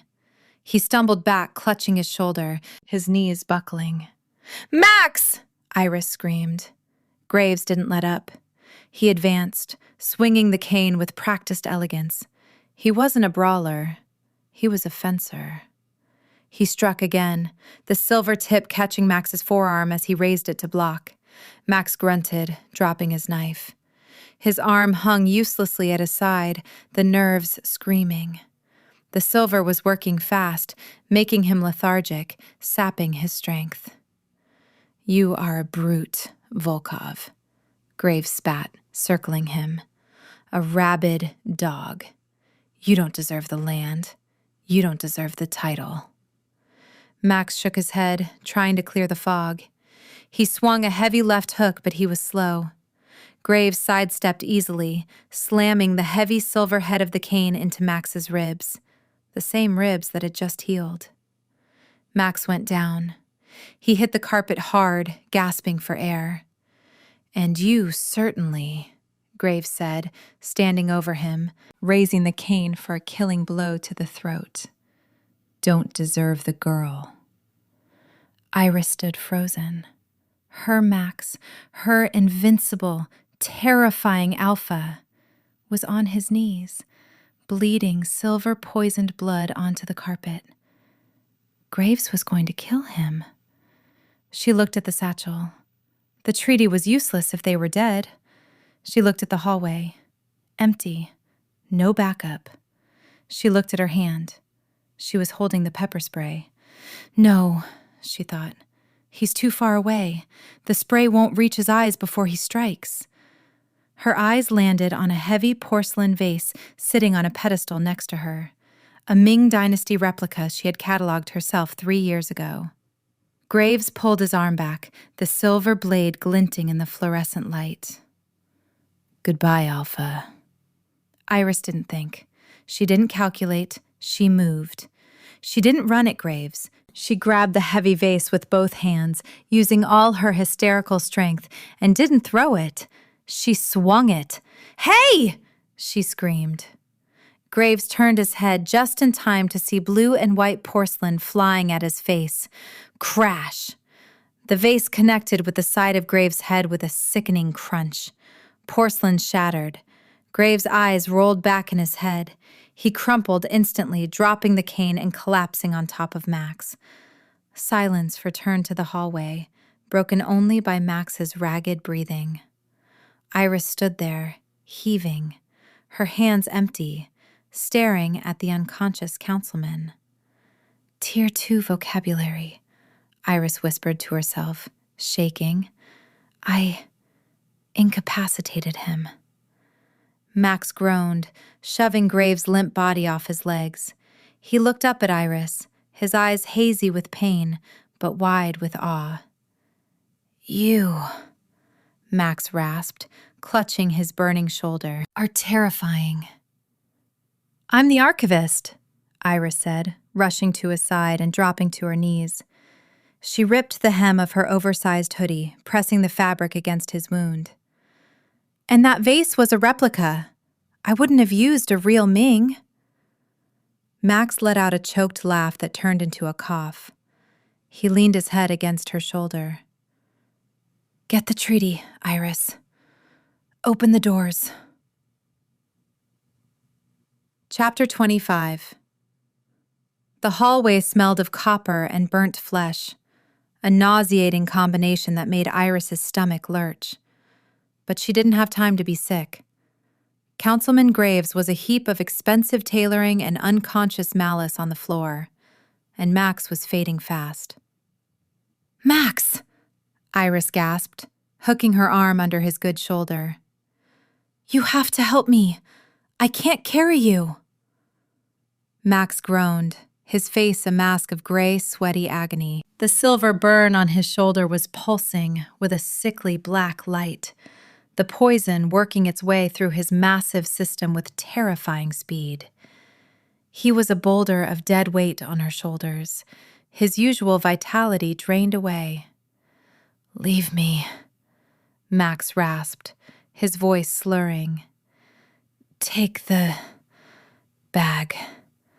Go in. Shut up, Iris snapped. She scooped the satchel off the floor, slinging it over her neck before hooking her arm under his good shoulder. Adrenaline lent her a strength she didn't know she possessed. We started this fake date together. We're finishing it together. She heaved, and Max stumbled forward, his combat boots dragging on the plush carpet. Together, they lurched toward the massive mahogany doors of the High Council chamber. Open it, Iris commanded, though she was talking to herself. She couldn't let go of Max to push the handles. Instead, she turned her body and slammed her hip against the wood, using their combined momentum. The doors groaned and swung inward with a heavy, theatrical creak. The scene inside was the picture of serenity. 7 high elders sat around a polished crescent table, sipping water and discussing zoning laws. The room was bathed in natural light from the floor-to-ceiling windows. That serenity shattered the moment Iris and Max stumbled in. They were a sight to behold. Iris, in oversized gray sweatpants and a dirt-stained hoodie, her hair a bird's nest of tangles. Max, looking like the survivor of a war zone, bleeding black blood onto the pristine marble floor, his serrated knife gone, his eyes rolling back in his head. Security! Elder Vance, a white-haired wolf with a monocle, shouted, standing up so fast his chair toppled over. No! Iris's voice cracked, then found its steel. She dragged Max to the center of the room and let him sink to his knees. He slumped against her leg, his breathing ragged and shallow. Guards started to move from the shadows, hands on their holstered weapons. Stop! Iris screamed, holding up her hand. She reached into the vintage leather satchel and ripped out the Treaty of 1894. She didn't hold it like a piece of paper. She held it like a weapon. I am Iris Pendergast, head archivist of this council, she announced, her voice ringing off the vaulted ceiling. And I am invoking the right of historical record. The guards hesitated. The elders froze. The right of historical record was an ancient, rarely used law, one that prioritized truth over rank. Councilman Graves tried to kill Alpha Volkov in the hallway, Iris continued, her chest heaving. He forged the border maps. He lied to this council, and he is currently incapacitated outside your door because I smashed a Ming vase over his head. Elder Vance looked at the door, then at the bleeding Alpha, and finally at the small, fierce woman in sweatpants trembling with rage. The treaty, Iris demanded, slamming the vellum onto the polished table. Read it. Chapter 26. The silence in the council chamber was absolute, broken only by the wet, rasping sound of Max's breathing. Iris knelt beside him, pressing her hoodie sleeve against his shoulder, her eyes fixed on the elders. Elder Vance picked up the document. He adjusted his monocle, his eyes scanning the faded ink and the undeniable wax seal of the founding packs. He read it once. He read it twice. Then he looked up, his expression grave. "This signature," Vance murmured. "It is authentic. The mineral ridges were ceded to Storm Valley in perpetuity." A murmur went through the room. The other elders leaned in, whispering. The truth was there, undeniable and physical. "Graves claimed the land was neutral," a female elder said, her voice sharp. "He petitioned for mining rights on behalf of his own shell companies."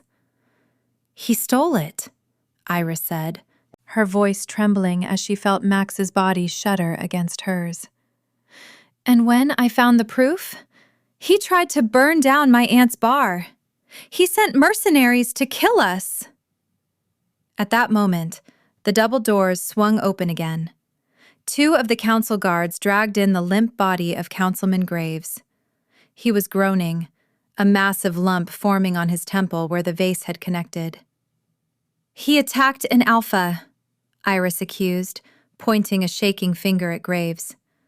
"With a silver cane." The word silver sucked the air out of the room. Using silver against another wolf was a capital offense in council law, a relic of a darker time, forbidden in modern society. Elder Vance stood up, his face hardening into stone. "Check the cane." A guard retrieved the ebony cane from the hallway. He twisted the handle, revealing the gleaming, blood-stained silver blade. The verdict was instant. The outrage was palpable. "Take him," Vance ordered, pointing at Graves, "and summon the healers. Now!" Iris didn't watch Graves being dragged away. Her entire world had narrowed down to the man in her arms. Max had stopped shivering. He was unnervingly still. "Max," she whispered, tapping his cheek. "Max, we won. They read it. You can wake up now." Max's eyelids fluttered. His amber eyes were dull, glazed with a milky film. Did you give them the book?" he mumbled, delirious. "I gave them the treaty, Max," Iris sobbed, the tears finally spilling over. "Stay with me, please." "Tired," Max breathed. His head lolled forward, resting heavily on her chest. The bond between them, the mark on her neck, felt weak, a flickering candle flame in a hurricane. "Help him!" Iris screamed at the elders, her voice raw with panic. "He's dying!" The doors burst open a third time. This wasn't guards. It was a team of medics in white coats, carrying a stretcher and a distinct, pungent-smelling paste. "Clear the way!" the lead healer shouted. "Silver poisoning! We need to neutralize the toxin immediately!" They pulled Max from Iris's grip. She tried to hold on, but gentle hands pulled her back. She watched as they cut away his gray t-shirt, packing the black, festering wound with the pungent paste. "We have a pulse," the healer called out. "But it's thready. Get him to the infirmary. Move!" Iris stood alone in the center of the council chamber, covered in mud and her fake mate's blood, clutching her satchel as they wheeled him away. Chapter 27. The Pack House. Infirmary was a stark contrast to the opulence of the council hall. It smelled of antiseptic, strong coffee, and, strangely, fried chicken. Iris sat in a plastic chair next to the bed, her legs curled under her chin. She had finally showered and changed into fresh clothes Nash had brought, jeans and a soft sweater, but she refused to leave the room. Max was asleep. The silver toxin had been neutralized and the wound debrided, a grueling process that Iris had watched through a glass window, wincing every time his body jerked in unconscious pain. Now, his shoulder was heavily bandaged, and an IV drip was pumping clear fluids into his arm. But he was alive. The color had returned to his face, and his chest rose and fell with a steady, reassuring rhythm. The door creaked open. Aunt Sheila tiptoed in, or tried to tiptoe, which was impossible given she was wearing leopard print stilettos. She was carrying a bucket of fried chicken and had Mako trailing behind her like a silent, towering bodyguard. "Is he awake?" Sheila whispered loudly. "Not yet," Iris said softly. "The healer said his metabolism needs to catch up." "Well, when he does, he's going to be hungry," Sheila said, placing the bucket on the bedside table. "And I brought the cavalry." She reached into her oversized purse and pulled out Chubby. The micro-pig was wearing a new vest that said, "Survivor." He let out an excited squeal when he saw Iris, but then his nose twitched. He smelled Max. Chubby wiggled out of Sheila's hands, jumped onto the chair, and then hopped onto the bed. He sniffed Max's hand, grunted, and promptly curled up on top of Max's feet, falling asleep instantly. "Unbelievable," Iris smiled, exhausted, but happy. "He thinks Max is a heated blanket." "Boss has that effect," Nash said, popping his head in the door. He had a black eye and a split lip from the lobby fight, but he was grinning. "How is he?" "Stubborn," Iris said, looking at Max. As if on cue, Max's brow twitched. He let out a low groan. His nose flared, inhaling the scent of the fried chicken. "Chicken," Max rasped, his eyes flying open. "He lives!" Nash cheered. Iris jumped up, grabbing his hand. "Max, how do you feel?" Max blinked, focusing on her. His amber eyes were clear again, the terrifying haze gone. He looked at the IV, then at the pig sleeping on his feet, then at the bucket of chicken. "I feel," Max grumbled, his voice rusty, "like I got hit by a truck. And why is there a ham sandwich wearing a vest on my legs?" "That's Chubby," Iris laughed, tears pricking her eyes again. "And you got hit by a cane, not a truck. The van hit the truck." Max tried to sit up, wincing. He looked at Iris, really looked at her. He saw the exhaustion in her face, the way she was hovering over him. He reached out with his good hand, tangling his fingers in hers. "Graves?" he asked. "In a cell," Iris confirmed. "Storm Valley is safe. The ridges are yours." Max let out a long breath, his shoulders sagging into the pillows. "Ours," he corrected. He pulled her hand to his lips, kissing her knuckles. The room went silent. Sheila nudged Nash and Mako, jerking her head toward the door. They slipped out, leaving the couple alone, plus the pig. "You stayed," Max said quietly. "Of course I stayed," Iris whispered. "You marked me, Mad Max. No pretending." Max smiled, a real, genuine smile that transformed his harsh face into something breathtaking. No pretending. Chapter 28, 6 months later. The Storm Valley Pack Library had undergone a transformation. What was once a dusty, neglected storage room for old tax reports was now the heart of the pack house. Sunlight streamed through the renovated skylights, illuminating rows of organized bookshelves, comfortable reading nooks, and the scent of old paper and lemon polish. Iris stood on a rolling ladder, shelving a restored copy of Pack Histories, Volume 4. She wore a fitted sweater dress and her contacts, looking every bit the alpha's mate, though she still pushed imaginary glasses up her nose when she was thinking. You missed a spot, a deep voice rumbled from below. Iris looked down.